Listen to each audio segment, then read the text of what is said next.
Initiating a flexible development, this knight leap prepares for various pawn structures and avoids committing to a single opening system early on. Opening the path for the queen and king's bishop to develop, this solidifies the kingside structure but slightly restricts the queenside's pawn play. Establishing central control, white boldly contests the e5 square and prepares for queenside expansion. Challenging the center immediately, this gambit-like pawn thrust opens avenues for piece development. Preparing a kingside fianchetto to influence the central light squares, while potentially weakening your own kingside shelter. Developing the knight to f6 solidifies central control and prepares for kingside castling, a prudent step against white's aggressive pawn structure.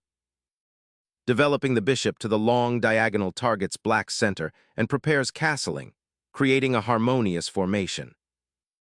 Solidifying the kingside and preparing for castling, this developing move perfectly harmonizes with black's central pawn structure and knight. Securing the king allows for greater freedom in orchestrating the pawn structure and developing a more aggressive piece play. Castling consolidates the king's safety, preparing to connect the rooks and develop active piece play in the center. Asserting central dominion opens lines and prepares a kingside pawn storm. Solidifying the central pawn structure and preparing for queenside development, this piece aims for more active squares. Fortifying the center and preparing for pawn advances, white solidifies their grip. Solidifying the center and preparing for the pawn advance is a sound structural decision.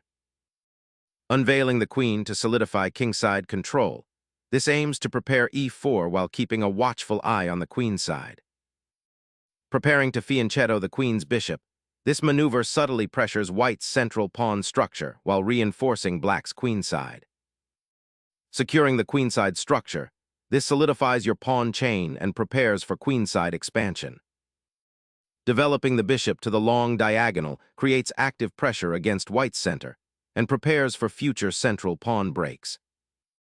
Opening the center here boldly seizes initiative, creating immediate diagonal pressure and demanding black's careful positional response. This capture immediately opens lines for white's queen and bishop, demanding careful regrouping from black to avoid tactical complications. Recapturing the pawn with the knight reasserts central control and prepares for king's side development, aiming to exploit potential weaknesses around black's king. Shattering the center immediately, black seeks to destabilize white's pawn structure and open lines for their pieces. Re-establishing pressure on d5, this knight repositions to contest the central imbalance and prepare for potential kingside advances.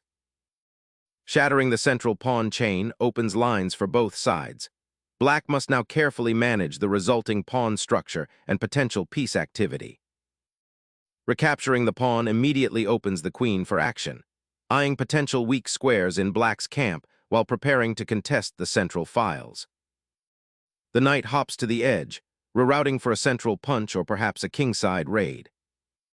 Opening the file for rook penetration offers a clear attacking avenue and begins to exert pressure on black's central structure. Black's bishop finds an active diagonal, eyeing the vulnerable white king and potentially supporting a central pawn advance. Shifting the queen to a more active square, preparing for potential central pawn pushes or an assault on the kingside. Repositioning the queen to the king's flank prepares for potential knight maneuvers or reinforces the pawn chain. Securing the b-file with the rook anticipates black's central pawn push and prepares potential queenside pressure. Initiating a rapid central expansion and threatening to disrupt white's pawn structure.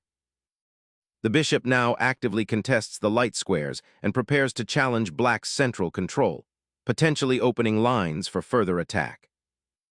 Asserting central influence, the knight seeks active squares and prepares for eventual pawn advancements or piece exchanges, aiming to disrupt white's pawn chain. Striking the bishop on c5 simplifies, opening the c-file for potential pressure on black's queen and rook. Reclaiming the pawn opens avenues, but notice how the d-file now invites pressure on your monarch.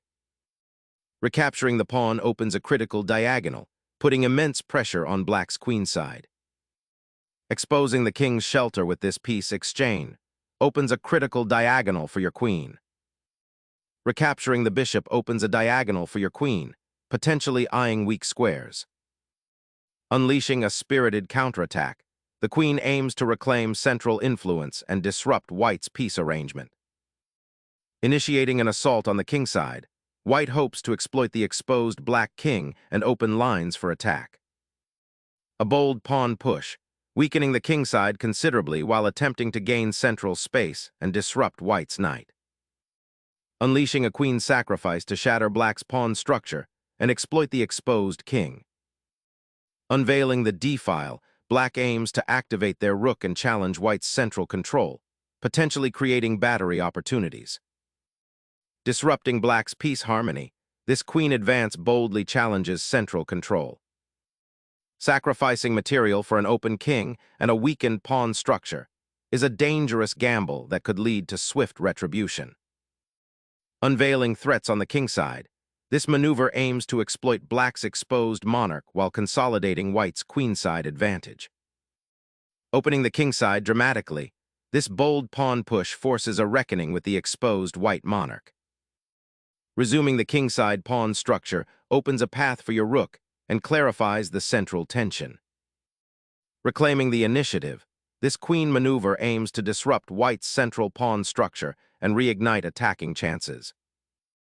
Carving out space for your rook on the open c-file is paramount, pressuring black's compromised structure. Dislodging the bishop from the long diagonal initiates a positional struggle for central control. Reclaiming the crucial c-file with the rook solidifies control and prepares a potential pawn push. Challenging the central pawn chain, black aggressively opens lines and aims to disrupt white's pawn structure. Unleashing a pawn storm, white aims to shatter black's pawn structure and expose the king. Unlocking the kingside pawns, black aggressively probes white's defenses with this bold pawn thrust. Opening the g-file dramatically intensifies the kingside pressure on black's vulnerable monarch. Unleashing a desperate kingside attack, black forces white to confront the immediate danger. Seizing the queen opens a potential pawn storm, but leaves the king uncomfortably exposed. Unleashing a daring knight sacrifice to expose the king's precarious backyard. The king's flight path now opens a critical avenue for attack, demanding immediate defensive adjustments. Initiating a forceful exchange to expose the weakened enemy monarch, king safety now paramount for white. A decisive king hunt is initiated, opening crucial lines for the rook. A forced exchange, simplifying into an endgame where the rook's dominion over the open files will prove decisive. The exposed white king now becomes a prime target in this chaotic struggle. Finally, a moment of respite to reposition the bishop and prepare for the incoming pawn storm, solidifying defenses. Unlocking the open file for white's rook is a primary objective here, aiming to penetrate black's weakened pawn structure. The rook now eyes the now exposed d-file, a bold bid to finally activate this dormant piece. The c7 pawn's advance ignites a desperate race for activity, aiming to outrun black's imposing rook. Sacrificing a piece to expose the king's defenses offers a glimmer of hope in a dire position. A desperate attempt to salvage a pawn, but the king's defense crumbles under the relentless pressure.